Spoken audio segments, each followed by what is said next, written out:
नमस्कार मंडळी, श्री स्वामी समर्थ. स्वागत आहे तुमचे माझ्या यूट्यूब चॅनलवरती.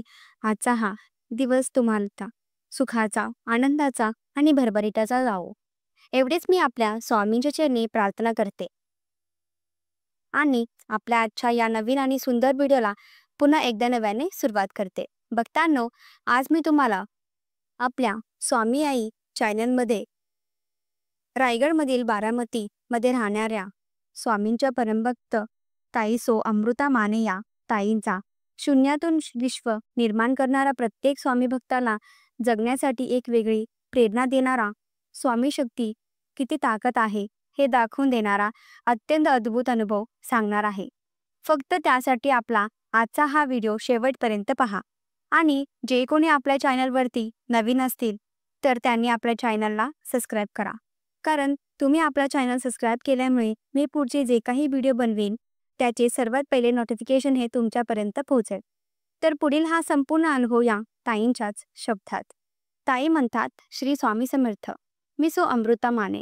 शून्य असणार माझं आयुष्य स्वामींनी सावरलं. सगळंच संपल्यासारखं वाटत असताना स्वामींनी मला तारलं. खरं तर मी स्वामी सेवेत आताच काही वर्षापूर्वी आली, पण स्वामींची प्रचिती मात्र मला जन्मोजन्मांची मिळाली. माझं ती हे एका कंपनीत ठेकेदारीचे काम करायचे. सासू सासरे हे गावी, तर आम्ही दोघेच तालुक्याच्या ठिकाणी राहायचो. आमच्या लग्नाला जवळपास 12 वर्ष पूर्ण झाली, मात्र आम्हाला अपत्य नव्हते. 12 वर्षानंतर योगायोगाने जुळून आला आणि आम्ही गरोदर राहिले. तो आनंद अगदी गगनात मावेनासा झाला. मी आई झाले, पण मला जन्माला आलेले बाळ मात्र पूर्णपणे विकलांग होता. 6 महिने होऊन गेले, पण माझ्या बाळाला मान धरता येत नव्हतं.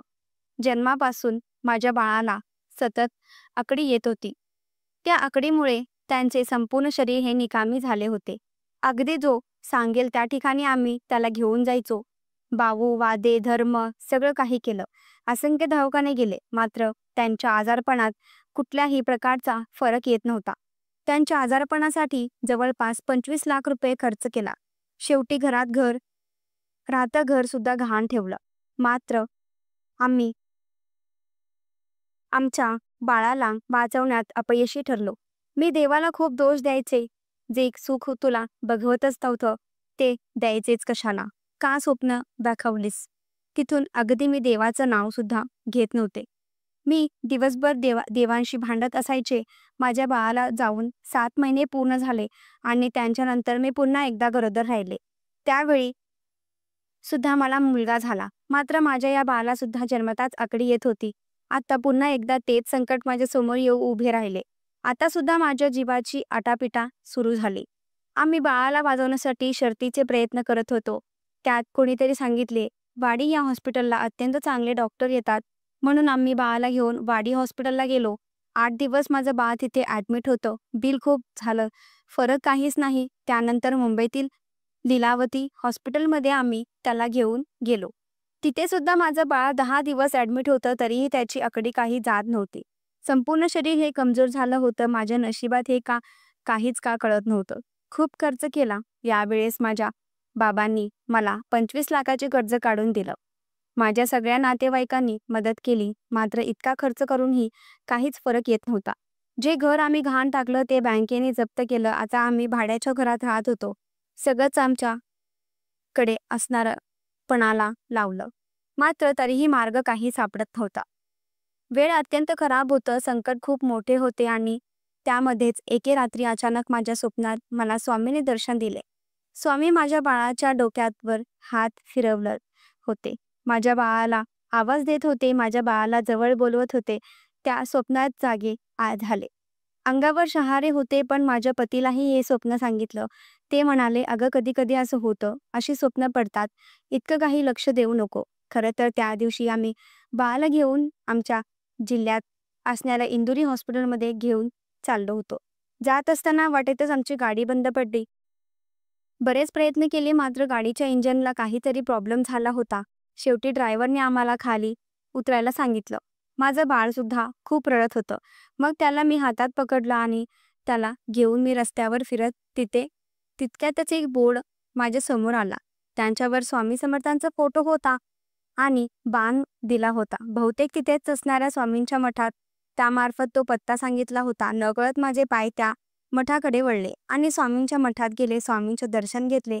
तिथे असणारे जे ब्राह्मण आहेत त्यांनी माझ्या बाळाला हातात घेतला आणि त्यांनी स्वामींच्या चरणाजवळ माझ्या बाळाला ठेवून जणू काही स्वामी आमची वाटच बघत होते.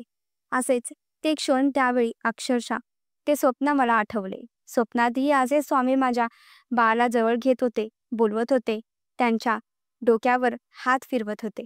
बघा कसा योगायोगा आपण आला. पण त्यावेळीही मला हा योगच वाटला. मग तिथून आम्ही निघालो. हॉस्पिटलला पोहोचलो. 2 दिवस डॉक्टरांनी माझ्या बाळाला तिथे पुन्हा ॲडमिट केले आणि त्यांच्यानंतर आम्ही घरी आलो. घरी येत असताना त्या मठातून मी थोडी विभूती घेतली आणि ती विभूती माझ्या बाळाच्या कपाळाला लावलं तिथे. त्या दिवशी चमत्कार घडावा तसा अगदी चमत्कारच घडला. जन्मापासून माझ्या बाळाला येणारी आकडी त्या दिवशी चक्क आलीच नाही. आता बऱ्यापैकी त्याला येणारी आकडी ही कमी होत गेली. तिथं दिवसातून 15 ते 16 वेळा ती आकडी यायची. तिथे आता दिवसातून 4 ते 5 वेळा त्याला आकडी यायची. जसे दिवस वाढत गेले तसे त्याचे आजारपण जे आहे ते कमी होत गेले आणि मग आम्हाला कळालं की आपल्यावरती स्वामींची काहीतरी कृपा आहे, की स्वामींचे चमत्कार आहे. आता बाळ व्यवस्थित होत होतं. मात्र कर्ज काही थांबत नव्हतं. आमच्यावरती 50 लाखाचं कर्ज होतं. कसं फेडावं आम्ही काहीच मार्ग सुचत नव्हतं. मी आणि माझे पती दिवसरात्र चिंतेत असायचो आणि एके दिवशी माझं सोनं नाणं जे काही होतं ते सुद्धा आम्ही या आजारपणासाठी विकलं. आता आमच्या जवळ काहीच उरलं नव्हतं. एके दिवशी खूप चिंतेत असताना अगदी माझ्या डोळ्यातून नकळत पाणी येत होते आणि मी विचार करत होते. बसले इतक्यात मला डोळा लागला आणि मी झोपी गेले. त्या विचारात त्या झोपण्यात माझ्या स्वप्नात पुन्हा एकदा स्वामी आले आणि स्वामींनी माझ्या डोक्यावर हात ठेवून मला सांगितलं, या कठीण प्रसंगातून तुला बाहेर पडायचं असेल तर तुला माझी सेवा करावी लागेल. आजपासून श्री स्वामी समर्थ या मंत्रांचा तुला 1.25 लाख जप करावे लागेल. जसा तुझा जप पूर्ण होईल तसे तुझे दिवस बदलायला लागते. ताई म्हणतात, अक्षरशः ते स्वप्न माझ्या अंगावर शहारे आणणारे होते. त्या स्वप्नातून मी जागी झाले आणि सगळ्यात पहिले मी मार्केटमधून स्वामींची मूर्ती घरात आणली. मग स्वामींची मूर्ती देवघरात ठेवली. जशी जमेल तशी सेवा मी करू लागले. प्रत्येक गुरुवारी मी स्वामींच्या मठात जायचे आणि जसं स्वामींनी सांगितलं तसं संकल्प करून मी श्री स्वामी समर्थ मंत्रांचा जपाला सुरुवात केली. तुम्हाला सांगते 3 महिने झाले. या 3 महिन्यात माझं 1.25 लाख जप पूर्ण झाला आणि त्या 3 महिन्यानंतर अत्यंत आश्चर्यकारक माझ्या पतीला जिथे जे ठेकेदारीचे काम करायचे त्याच ठिकाणी बांधकामाचे एक छोटेसे कॉन्ट्रॅक्ट मिळाले.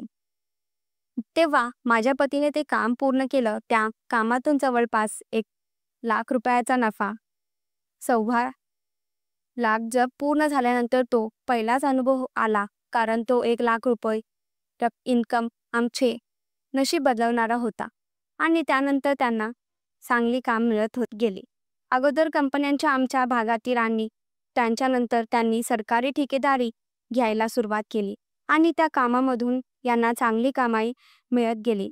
जवळपास 2 वर्षांमध्ये आम्ही आमचे जे काही कर्ज होतं ते सगळं फेडलं. इतके नाही तर आम्ही स्वतःचे घर सुद्धा विकत घेतले. 1.25 लाख चंपानंतर आमची प्रगती होत गेली.